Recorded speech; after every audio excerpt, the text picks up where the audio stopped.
Good morning and a warm welcome to today's event. Thank you all for joining us. On behalf of the Sidney to Haan Research Centre for Arts and Health, we've been excited to launch our new research webinar series over the last few months, entitled Health Through Arts, Connecting People and Communities.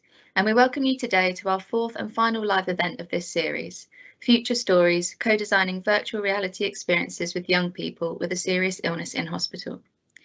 This morning's session will be made up of 3 sections. During the first 20 minutes, we are excited to welcome Professor Michael Balfour from the University of New South Wales, Sydney, Australia, who will present findings from his Future Stories project.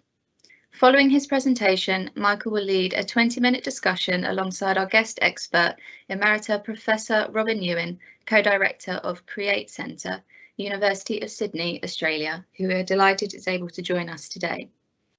The final 20 minutes will take the form of a Q&A, during which our speakers will have the opportunity to answer some of your questions. Please submit any questions via the Q&A box while the event is in progress. We will endeavour to review and publish as many questions as possible in the Q&A box for all attendees to read, where a representative selection will then be put forward to our speakers. When submitting a question, please remember to always use polite and appropriate language in line with the university's digital code of conduct. If you require live captions for this event, please click the closed captioning subtitles CC button in the bottom right-hand corner of your screen. I'll now hand over to Professor Persephone Sextu, Director of the Sidney to Haan Research Centre, who will be chairing today's event. Thank you. Hello everyone, and welcome to the last of this year's research webinar series. I'm delighted to welcome Professor Michael Balfour and Emerita Professor Robyn Ewing to this webinar. It's really exciting to have our colleagues from across the widespread seas from Australia, and thank you both for joining us. I'm really excited about this project. It's the pilot phase we are presenting today, and I had a very tiny contribution, so it's very close to my heart. And I'm looking forward to hear more from Michael and from Robyn. On to you, Michael, and welcome. Thanks, Persephone, and thanks so much for everyone at Canterbury Christchurch. It's been an amazing experience putting together the preparation for this seminar. I shall just share my slides.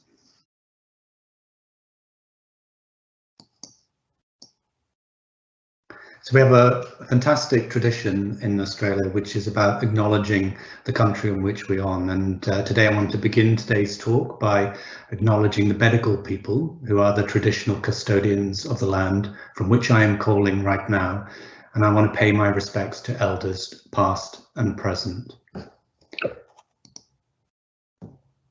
I'd also like to dedicate this presentation to Carter Giddy, who you will be meeting in just a moment.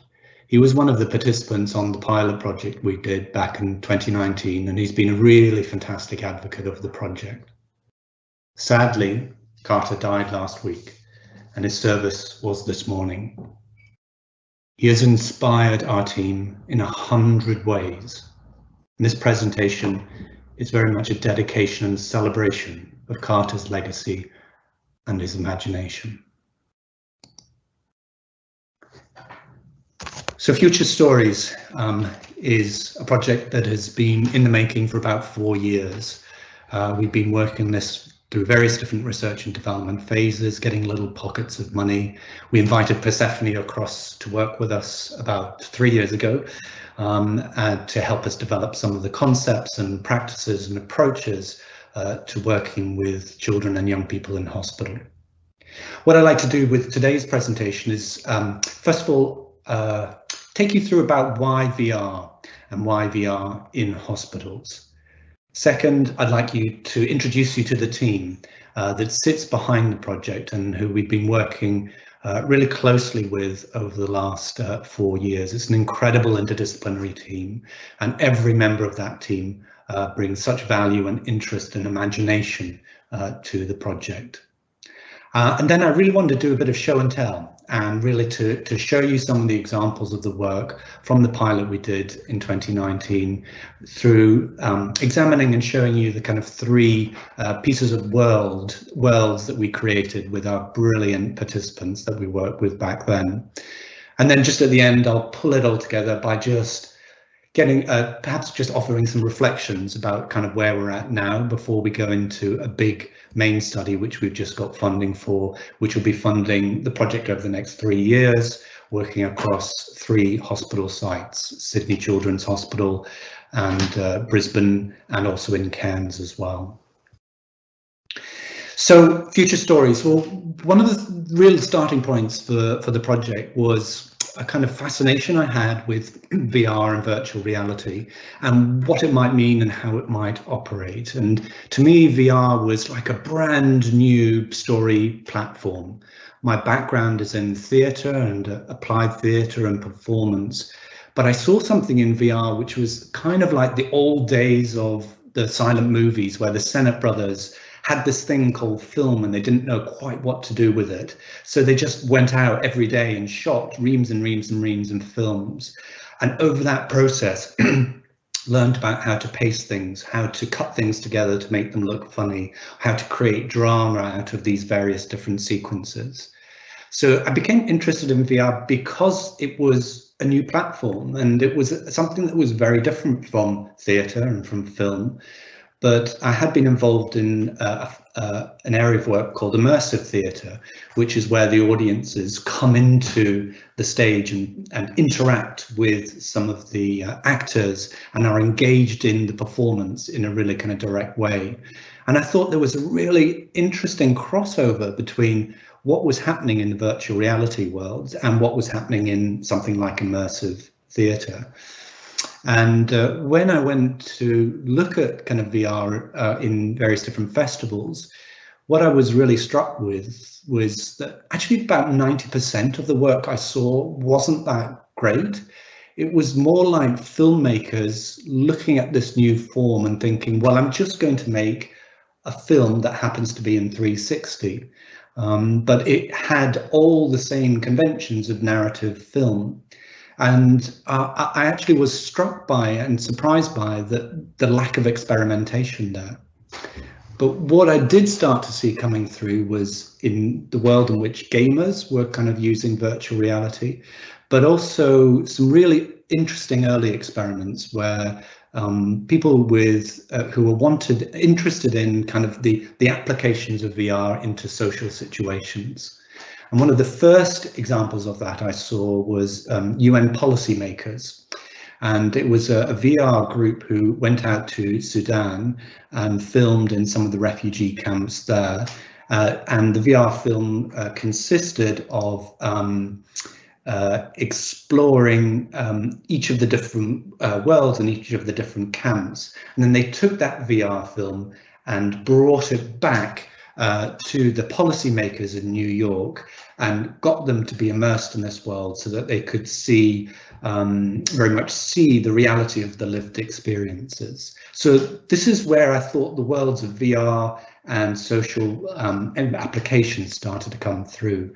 And out of that, we designed the Future Stories aims of the project, which was to bring it together into a context, a hospital context, working with children and adolescents.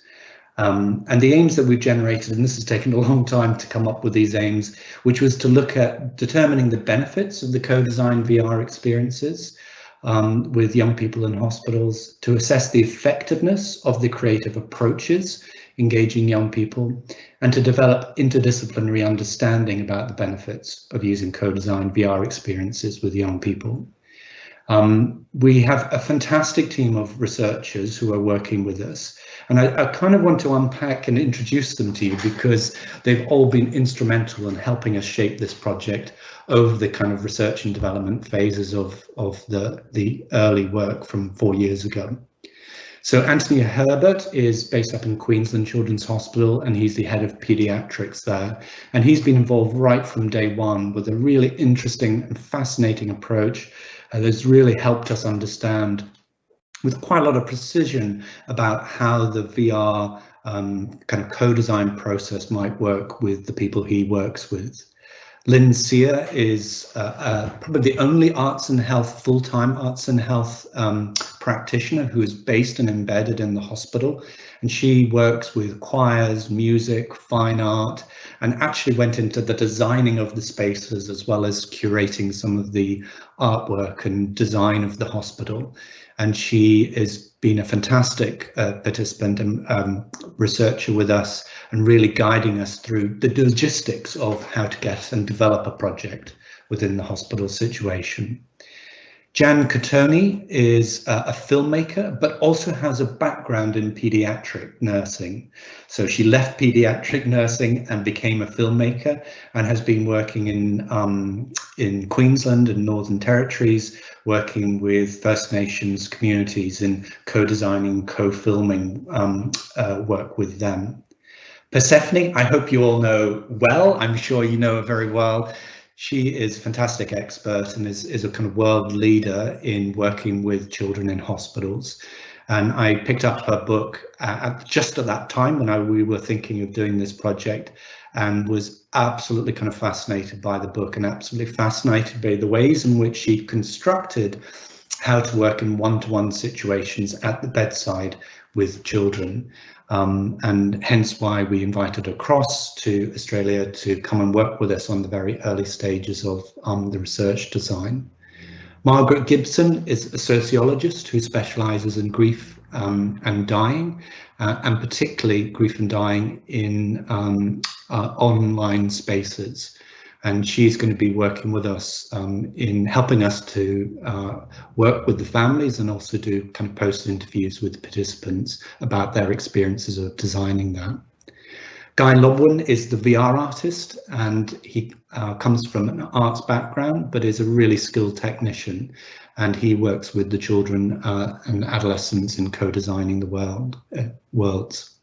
The PIs on the project are Susan Trathui and Kirsty Lee Goymore from Sidney Children's Hospital, Neil Archer and Cairns, and of course the team at Queensland Children's Hospital as well.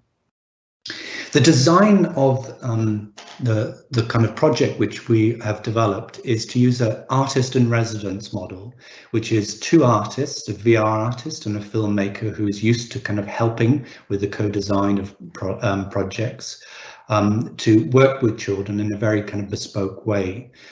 We wanted it to be very one-to-one orientated, because we want to work with the individuals to create the VR worlds through their own imagination of what that world might look like. Each of the projects will be a 10-week residency in each of the hospital sites. And the idea is that we work with individuals to develop the ideas and the VR worlds over about 5 or 6 sessions, either at the bedside or in small groups. And the project is aimed at young people between 12 and 21. And the idea is that with each individual we work with and each VR world we create also becomes a sustainable resource for future participants. And as part of the residency, we have pop-up workshops for larger groups of staff, families, and participants.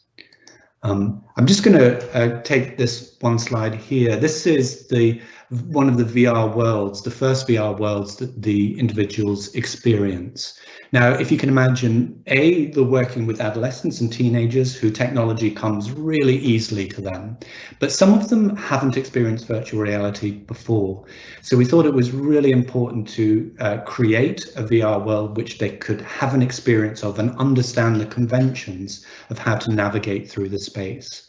So they get given the goggles and they put them on over their head, and then they can basically travel through this space. What we've done here actually is to recreate in absolute detail the foyer of Queensland Children's Hospital.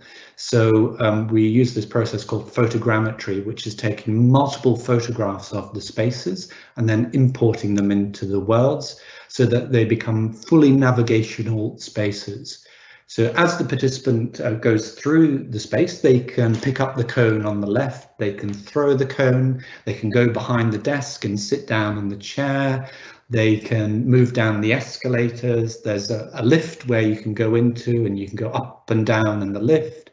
There's also this fantastic thing in the VR world, which is kind of like a transporter. So if you're sitting at the bottom of the stairs and you want to go up onto the first floor, then you can point the controls and you'll sort of transport yourself up into the first floor. And so it's kind of like, rather than having to walk around all the spaces, it's a way of kind of navigating and discovering spaces in all kinds of way.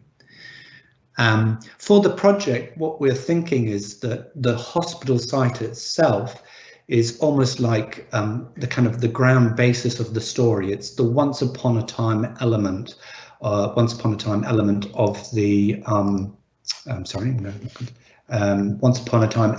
of the worlds which they're creating.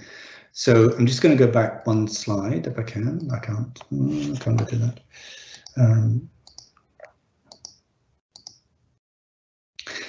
So the idea is that the hospital becomes, the first site at which the people kind of go to.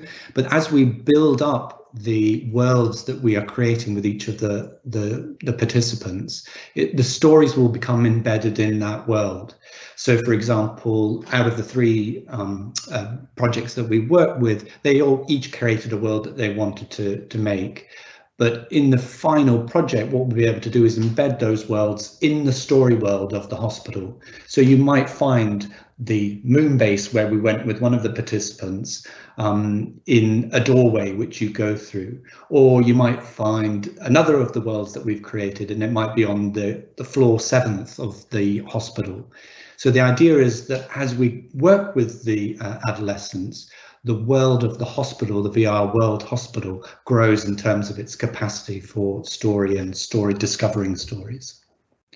So on to the first one, and this is Carter. Carter was a moon fanatic.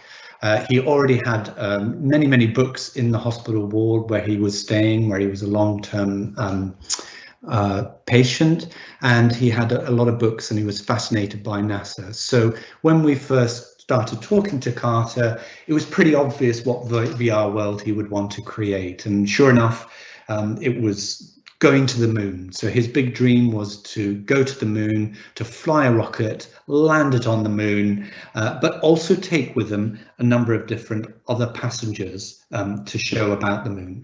So he was really keen on Laika, who was, if you remember your history, the first Russian dog in space, and he got to circumnavigate around the Earth, but he never made it to the moon. So Carter was really keen to take Laika to the moon space. And this is the moon space that we created in the VR world.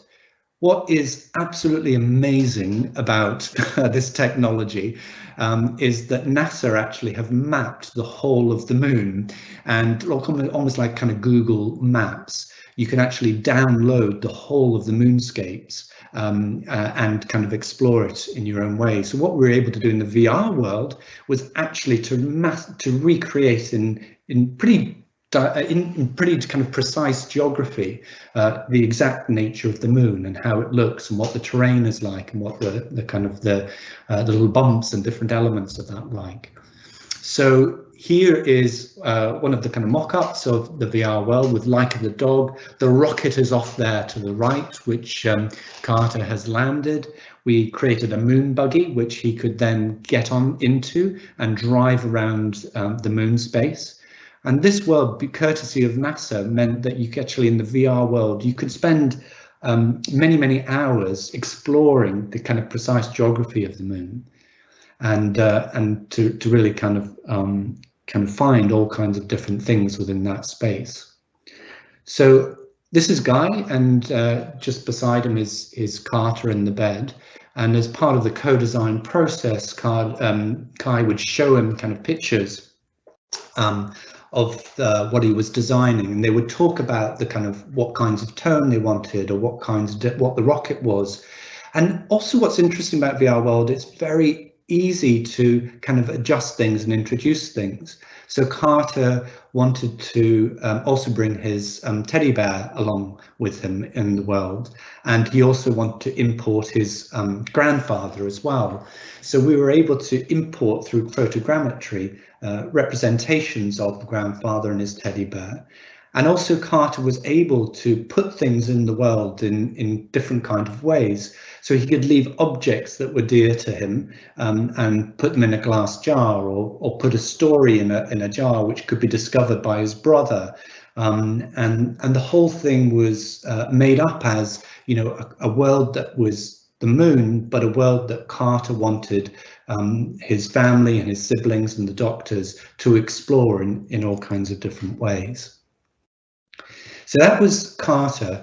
We then moved into working with a participant in the oncology ward, and this participant was a woman who was 15, and when we talked to her about the world that she wanted to create, it was a very different world from the moon. She wanted to recreate the village in the Philippines where she had spent an awful lot of time when she was growing up. And so we started that process through collecting images or asking her to remember things that she had a really kind of strong memory about during the time that she was in the village. And Guy and Jan would work with her to come up with sketches of what the village might look like. So here's a picture of Guy's sketches, which are based on the participants' ideas of what the world where she grew up and the village that she looked like. And she was actually really specific about this. So here was the river on the left, there was a chicken, and these were the houses on stilts, and this was where the road was. So we used this as the basis really to start constructing the world. All the time in this kind of co-design places is checking back in with the participant to see if we were getting it right and to see if that was representing the things that she wanted to represent. So here was a next diagram that we had where we're starting to take shape of some of the landscape. She wanted to have 4 chickens because she remembered that the chickens were roving wild and that there were lots of chickens around the village where she was.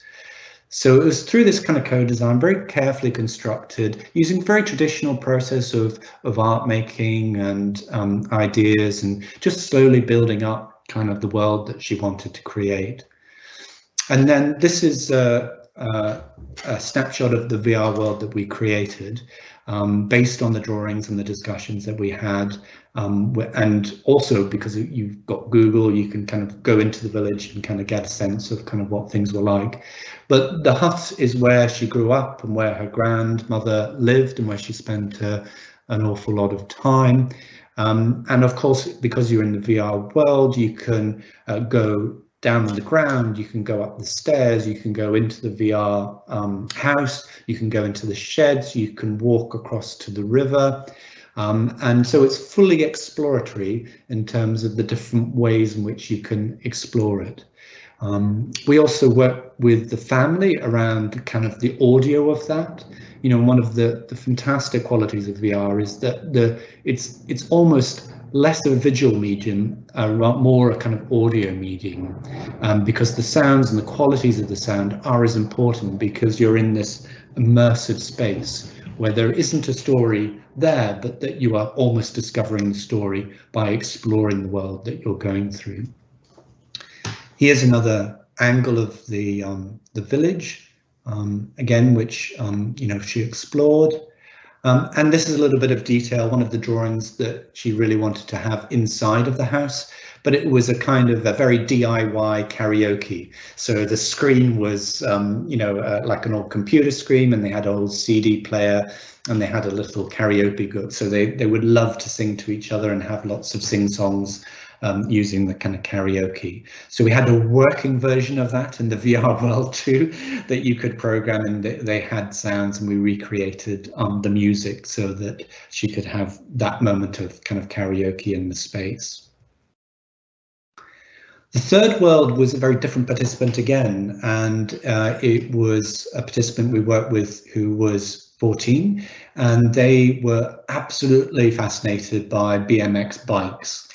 And what they wanted to do was they'd always wanted to go to this place called the Incline Club, which is in New Jersey, which is one of the most adventurous, one of the first indoor kind of BMX skate parks in the world. And they'd been fascinated by it and read all about it.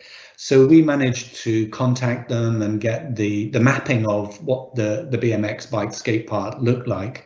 And we're able to import the world and the design and the sketches into the VR world to really kind of faithfully kind of recreate the BMX bike kind of skate park, so that the participant could actually get on a bike and could actually explore that world and do lots of stunts in the world.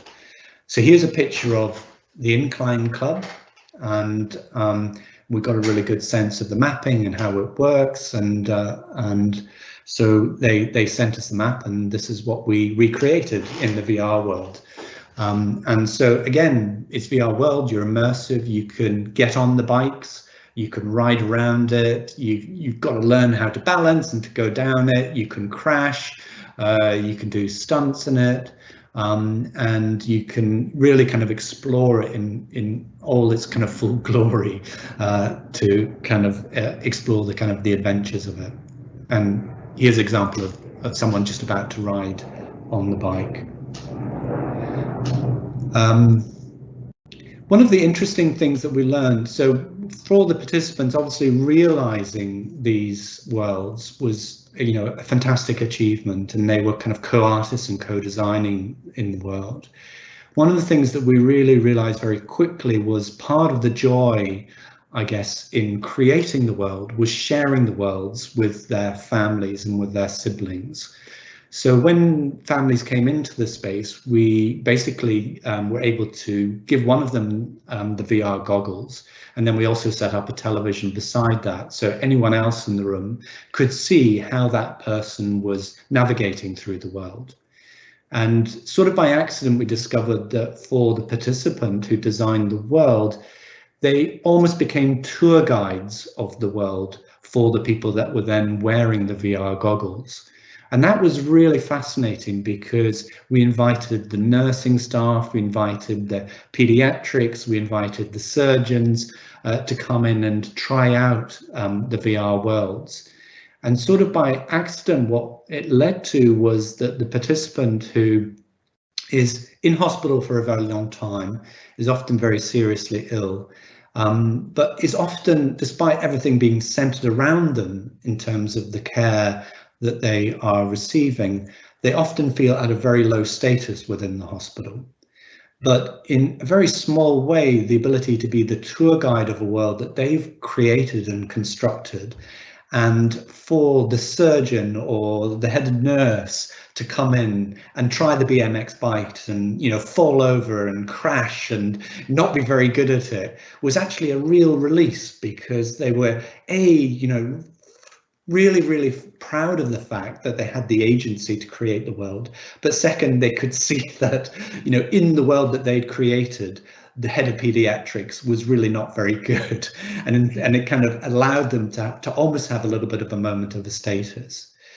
But it did flow on also to the relational aspect of that. So the head of pediatrics or the nursing staff saw the participant in a very different way, and it opened up very different kinds of conversation with the patient, because they had this kind of shared experience which they'd had in the space. So those were the three pilot worlds that we created, and, you know, it was exhausting. I mean, we spent sort of 6 weeks, and poor Guy was coming up with the co-design at the same time as programming in these worlds, which were just, you know, just takes so much amount of work to get it right. But also he was so respectful of the people that we were working with, because he really felt the ethics of getting it right and making sure that the co-design was exactly what each of the participants needed and wanted the world to be. But what it did show us is that it was possible to start from an idea of what world would you like to create, and move through a process of drawing and sketches and videos and talking to families to co-construct a world and create the world so that we could show that and present that to other people in the hospital and to families and to siblings. And I think the other thing we learned is that it aligns with other kinds of creative approaches in palliative care in particular, which is about focusing on documenting and imagining life rather than documenting end of life. And, you know, the fact that Carter has passed away last week, it means that there is a legacy of the world for that family and for his siblings, but also the family were able to see how inspired he was by the project. And for us as a project team, it was a fantastic way to celebrate and be inspired by his imagination and have a fantastic legacy of the project. I think what we've also discovered is that the new technology-based approach privileges agency and co-design. And that's such an important thing for young collaborators who are in hospital for a long time, going through very difficult treatment processes, having their health going up and down. But it also goes to the resistance against creating mass interventions, as often happens in health situations, but creating bespoke experiences, one-to-one experiences that have real meaning and are very relational. And that privilege, wonder and magic and creation in that context. I think also the other thing I think is emerging from us from the pilot was that the importance of producing a set of VR resources that can be multiple story worlds or metaverses, as people are now calling it, so that other participants who may not get to co-design their world because we may not be there, but the hospital context and the ability to discover these stories will still be there, and they will be resources for people who aren't directly involved in the project, which we think is a really kind of fantastic opportunity. And one of the things we are hoping to explore in the next 3 years is the ways in which we can potentially experiment with live streaming and interaction between the peers who are co-constructing the worlds at the same time when we're delivering the project, so they can potentially chat to each other in the hospital and chat to each other about what designs they're making, what kinds of ideas they've had. So again, there's an interactive layer to that, which we're going to try and experiment with in the next 3 years. So I hope that gives you a taste of what we have achieved so far, and I'm just super excited that we've got the funding announced at the beginning of the year, and the next stage of the project will be to work in each of the hospital sites in Sydney, Brisbane and Cairns, and work with what we hope will be about 15 adolescents in each of those sites to develop 15 brand new story worlds based on the imagination of whoever we work with in the future. Thank you.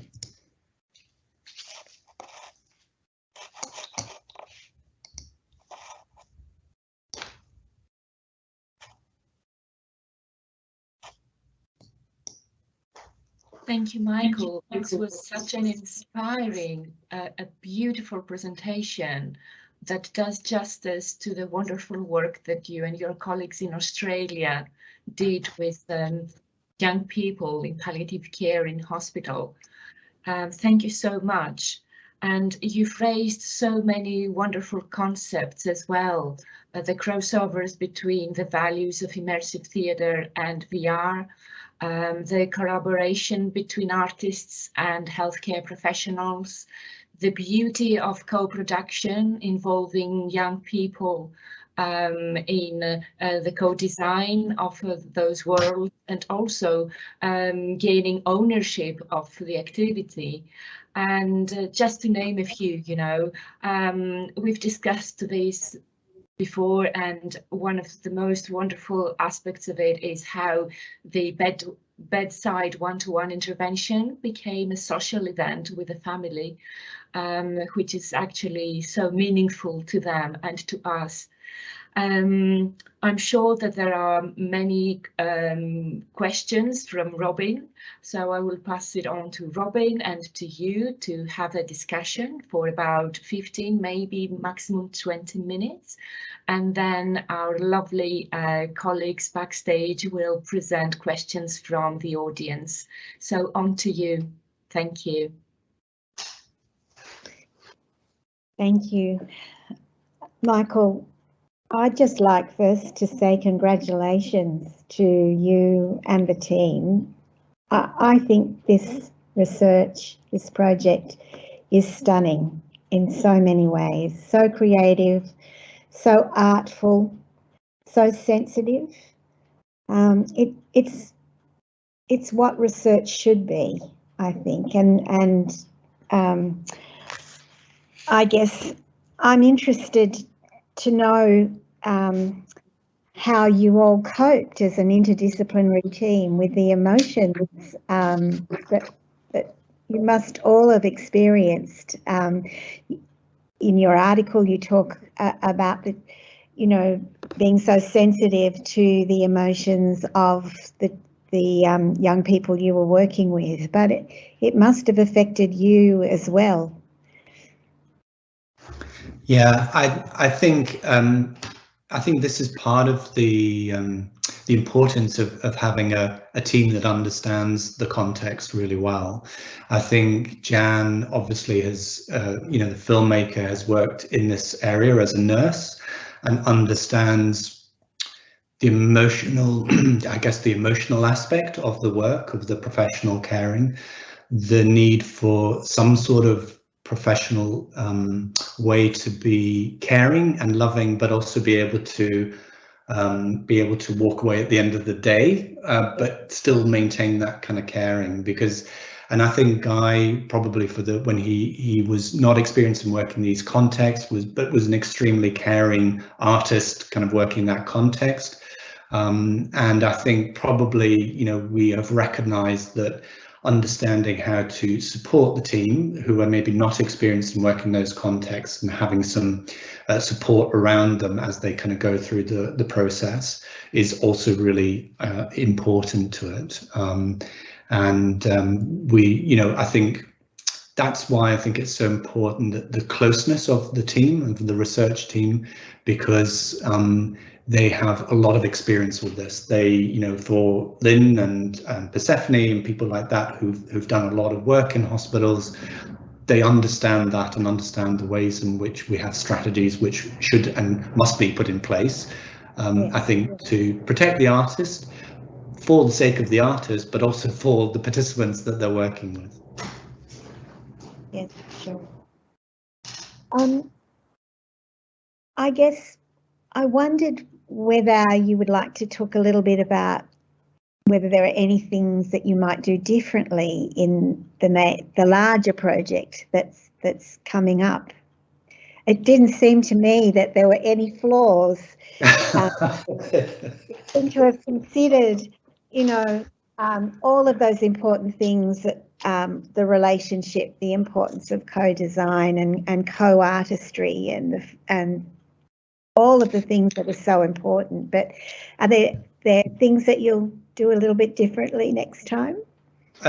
Look, 100%. The pilot worked really well because Lynn and Anthony were part of the team from the start. So, where we were blundering to, making kind of very bad mistakes, they caught us before we did that, and we would, when we were in the hospital, we would have like a morning huddle, which was, a typical thing in a hospital is that, you will have like 5-10 minutes standing huddle. What's happening today? Where's this going? What's this going? Have you thought about this? Things like that. So we would actually have that with the two artists and with Jan and Guy and with Anthony and Lynn. And they would often say to us, sorry, this participant, isn't well enough, and they might not be well enough for 3 days. So, you're going to have to come back and, do that.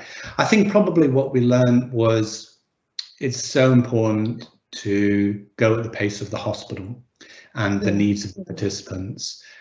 This is unlike any other kind of arts residency. I mean, it's messy in schools, and you have different things happening and things change around. But in hospital, it's moment to moment rather than day to day are these things. And so, the why we came up with the residency is that we just have to be responsive and reflexive to what's happening in the hospital with the participants.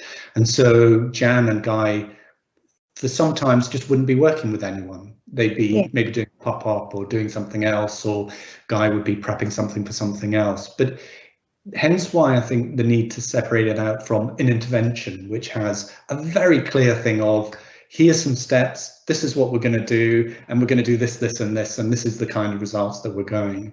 And it was actually Anthony, who's the head of pediatrics, who said, don't take that approach.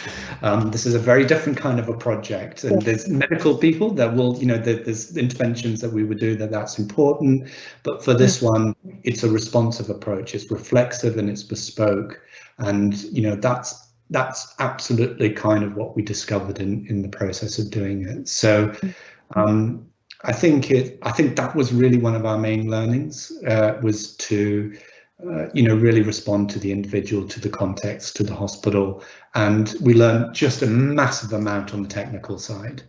So for example, taking a VR headset, which we hadn't even thought about, taking a VR headset into like a bone marrow thing where you have to be absolutely conscious of the germ-free environment, and it had foam in it. And you can't have foam in that situation, so we have to, quickly improvise, something that would kind of pass that thing. So there were just massive learnings, and I'm expecting to learn as much, in each of the contexts we will be going into. Yeah, well, thank you for that. Given the strain on hospitals and healthcare workers with the ongoing nature of COVID.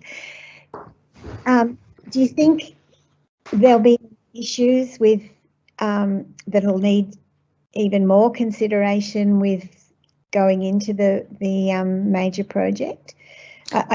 We hear every day, the stress and the strain, and I know that that's going to impact on all of the people involved. Yeah. But is there anything that you'll be able to do to alleviate that? Yeah, I think Persephone often talks about the fact that you're a visitor in these spaces, and I think we would only go on there by invitation, and so we would always check in around that, and that might mean that the project gets derailed, that it goes slowly, that we have to stop and start the project, but the first priority is first of all, working very closely with the hospitals, who are quite rightly the guardians of the space and the guardians of the participants who they're working with. And we will, I guess we just have to take the cue from that. So I think the mindset is, it's the ethics of practice here, isn't it? It's the ethics of making sure that the project isn't everything. The project is something and it's beautiful and we'd love to be in the space, but other things take priority as well. And do you see the health professionals understanding just the absolute beauty and artistry and of this project, the opportunity for these young people to imagine wonderful things, including memories that they've had in the past, or their very loved BMX bike? Did you see that impact on them as well? It's a great question, Robyn. I think when we first went in, if we hadn't had Anthony there suggesting this to his colleagues and saying, this is a great project, have a think about it, have you got anyone you're working with who would be good for that? It would have been, even then I would say, is that there's obvious resistance, to kind of creating a space for that until they know and they trust that. So I think what our experience was, once we actually started working in the spaces, once we, demonstrated kind of what we were doing and how we were going about that. And we also did little sort of pop-up events where we were showing examples of the work and getting people involved, just in the main foyer, so people could understand the VR concept and how that was working, what might be working. And I think probably around about kind of halfway through the pilot, which was about 3 weeks in, we started getting deluged by requests to go, I've got this person and this one, and some of the nurses would go, I've got this person here, and so suddenly we had the other problem, of course, which is we only had capacity to work with 3 people, and then that became like this whole ethics of, well, how do we say no to people? So we actually did a few more pop-ups, and we actually shared that with people, and Guy would spend some time showing it to smaller groups and getting them to participate in the VR experience, but not through actually kind of the co-design process. So yeah, I think it's trust building, it's relationship building. Once people can see the kind of the application of it, then suddenly it's something that's something really, they get it, they really get it. I think that's fabulous. Worked in silos often, for and it sounds like you're breaking down those walls, which is wonderful. Yeah. I guess we're opening up to questions from others now. Thanks, Robyn.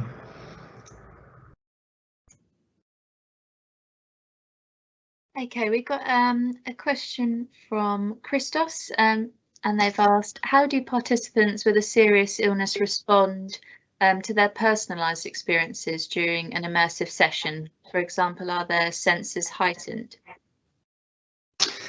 That's a great question, thank you. I think part of the co-design process is very much, I also think about it as, when you walk into the sea, and you first of all put your foot in the kind of on the beach and then the sea, and you kind of feel the water and kind of what it's like, and then gradually when you're feeling a bit more confident, you go a bit deeper. Well, this is me, this is a very British attitude to go swimming in the sea, but Australians just dive in, but that sort of gradual immersion into the water. So I think the co-design process is very like that, in terms of the safety around that. So we only ever go with the suggestions that the people make, and it's not a kind of a therapy-based session. It's about what world would you like to create? What kinds of things would you like to do in this world? And it becomes very much led by the participant in terms of what they want to suggest and what they want to include in that world. And I think as I say, we've got 5 or 6 sessions which we work with them. And in each of the sessions we check in with them before we start working with them. Are you still happy to continue with this world? Other things that you want to add to this world, so that by the time that they've created the world, they fully own the space that they have created.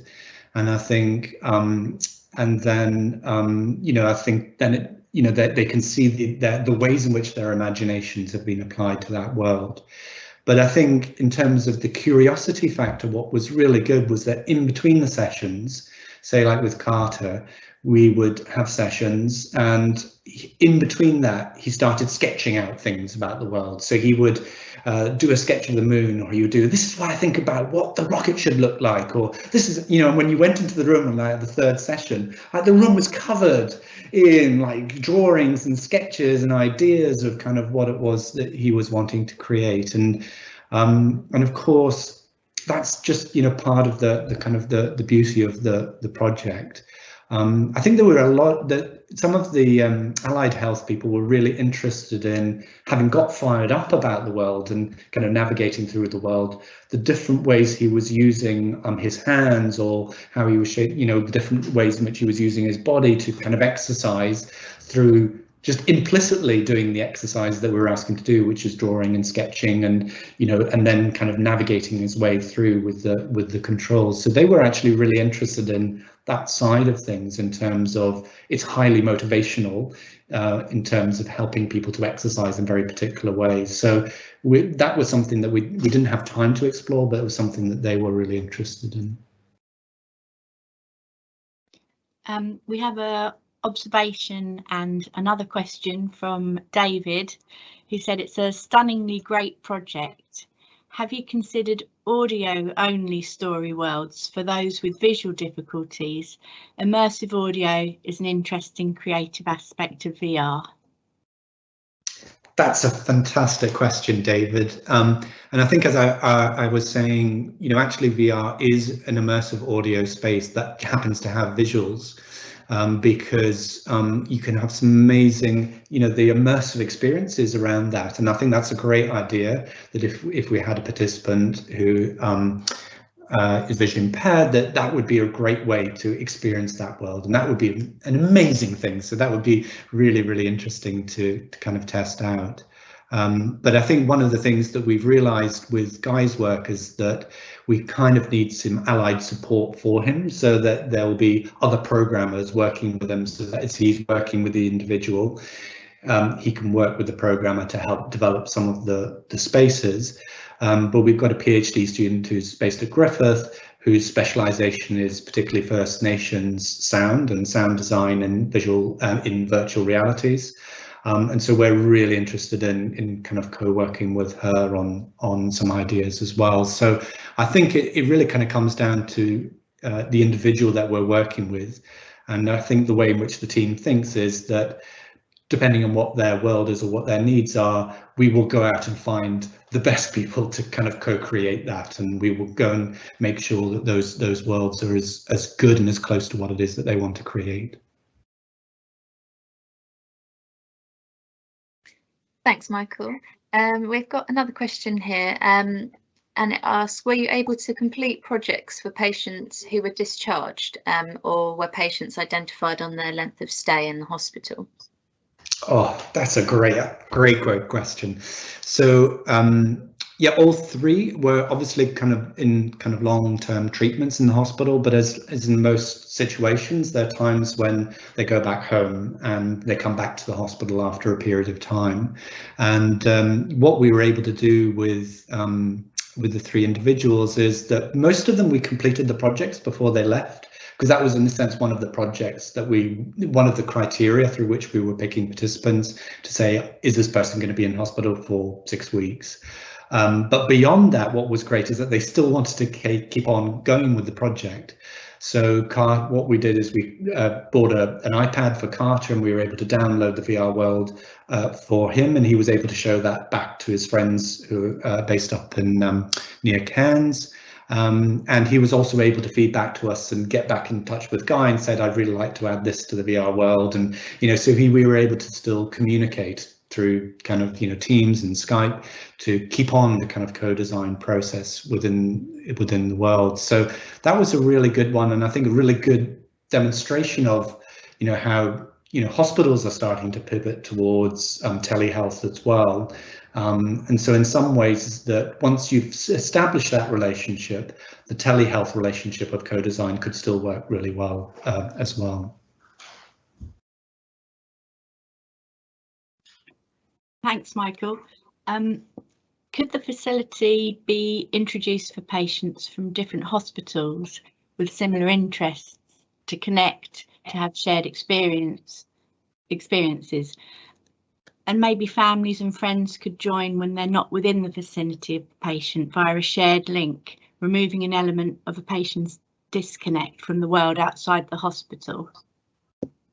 Oh, these are great questions. So this goes to certainly when we're in the hospital, we would definitely create links if we can to families and siblings and peers. So one of the big things that we know about young people in hospitals is they get cut off from their peers, from their school, and it's such an important link back to create a project which they could share with the rest of their school friends and with their classes which they're kind of running in schools.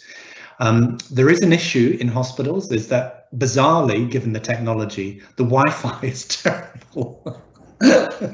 And so we definitely think in terms of the design, we would love to do this, but my goodness, it's actually interesting, how difficult it is to do. But we've actually started working with one of the telecoms companies and reached out to them to see if there's anything that we can do. But obviously one of the priorities for the hospital is secure electronics and secure kind of comms. So there's all these kinds of difficult security measures to go through in order to kind of share links. But it's something that we would love to be able to explore in the 3-year project if it's possible.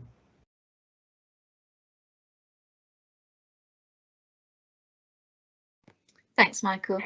We had another question which asked, was there any limitations or challenges to using the headsets on the patients?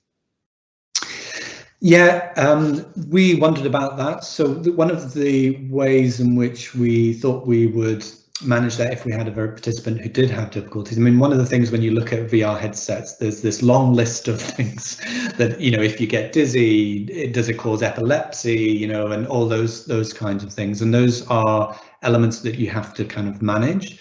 So again, one of the ways in which we do that is when they first put on the VR goggles, we would just put it on for 30 seconds and then take it off and then do a kind of a check-in with them. If they're feeling okay, then we'll put it on for about a minute or 2 minutes, and if they're okay, then we'll leave it on, but if not, we'll take it off.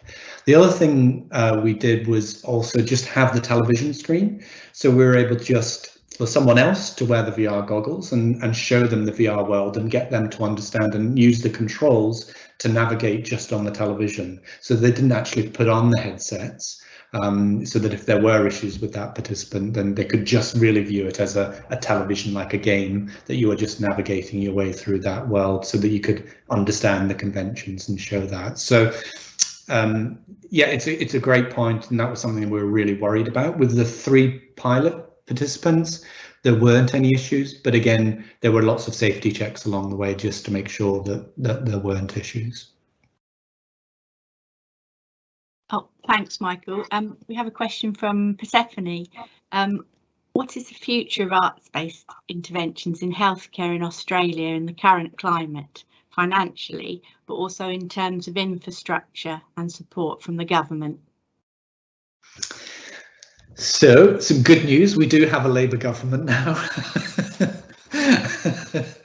which I know you still got Boris for a bit longer, but the Labour government, I mean, I think the health system is completely focused on pandemic and flu at the moment. A lot of the resources of that, originally when we'd started to go for funding, the philanthropy unit in the hospitals were really interested in helping us to fund the project, and we had to pivot to something which because they just didn't have the money,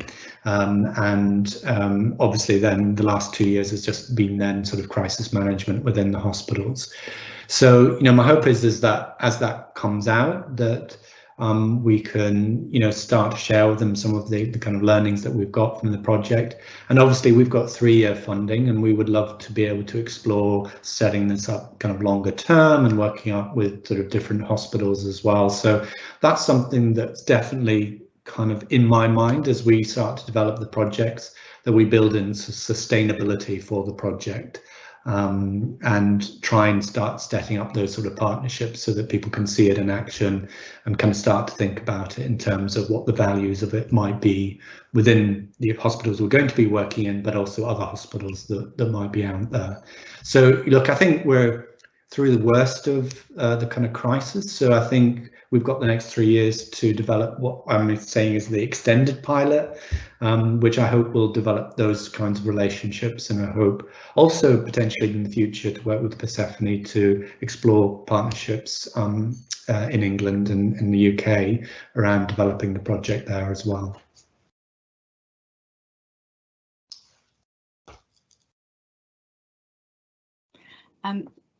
Thanks, Michael. There's an observation from Yancy, who said it's very interesting from an OT's perspective and sounds really empowering to the individual.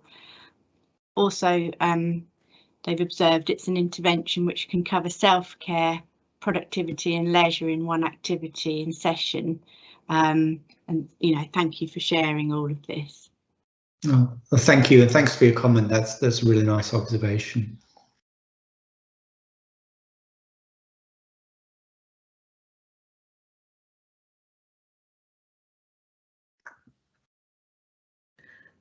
What a wonderful discussion, and so many fantastic in-depth questions, we would probably need another series of more than 10 webinars to explore all these wonderful concepts. I just wanted to invite Robyn, if you have any final comments, if there was anything that you wanted to reflect on from the discussion questions.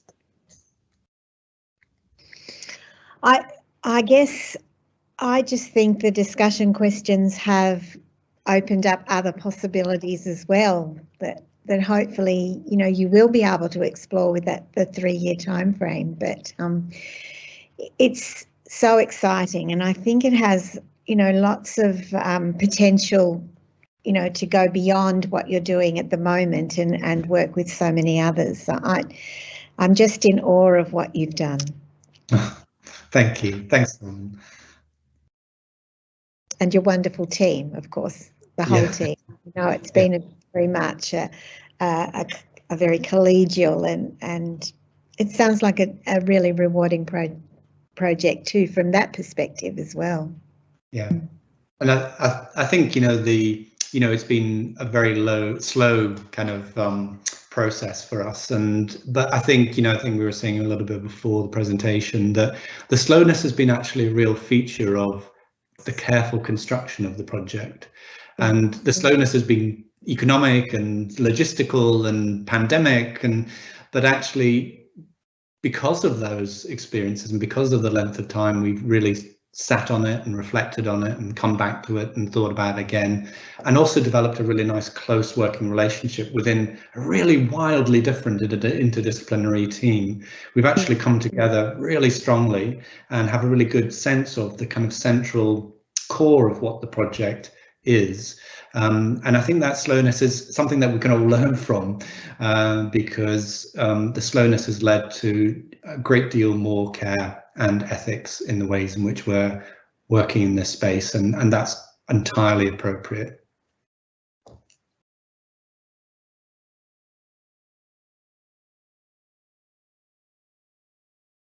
Thank you both. Fantastic. May I just take the opportunity, Michael, to say that the findings from the pilot study are published. Would you like to mention the publication to our audience? Yeah, there's a new article which I came out this year just in Research in Drama Education. If people don't have access to the paywall, if there's people who can't actually access the paywall, I'm really happy to share that paper and there's a PDF, or perhaps approach Persephone who'll have a PDF of it. So yeah, it's kind of going through what I've shared with you today, talking about the 3 examples. It adds a little bit more theory in terms of the kind of the drama concepts that sit behind the project. Yeah, I'm very happy to share that with people.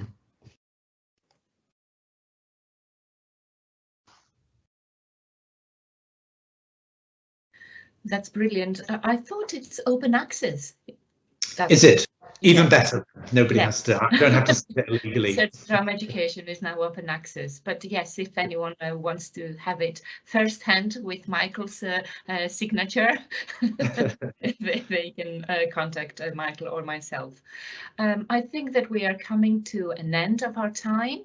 And it has been a brilliant 1 hour, and I wish we had more time. But if our attendees still want to chat, they can send questions or comments, and Michael, Robyn and myself will be here for another 5 or 10 minutes to reply on the chat. Can I just say another big thank you to Michael for leading this inspirational project, for inviting me to participate, for going through and over all those difficulties, gathering so many experts to work on such a difficult but also inspiring and innovative project. And also thank Robyn for being here today, asking questions, reflecting, and also spreading the news about the webinar series in different media. So it's all very much appreciated. Let's not say goodbye, but à tout à l'heure.